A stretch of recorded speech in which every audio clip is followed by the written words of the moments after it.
Ito na naman po tayo ng honey chicken. Ayan po, pinaprito ko lang po muna ng isa. Ayan.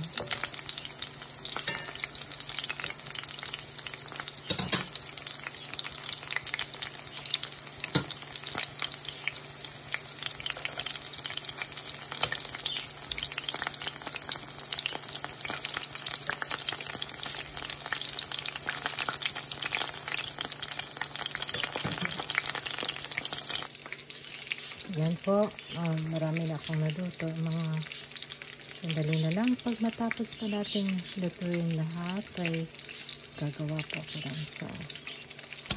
So, ilagay po natin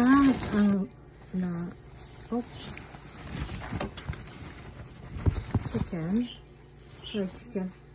Malakaano. Ilagay po natin yan. And then,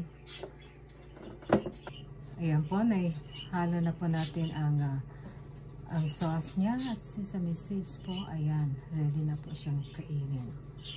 Ayan po, kain po namin at saka broccoli po at marami pang iba. Kain na po tayo. Ayan po,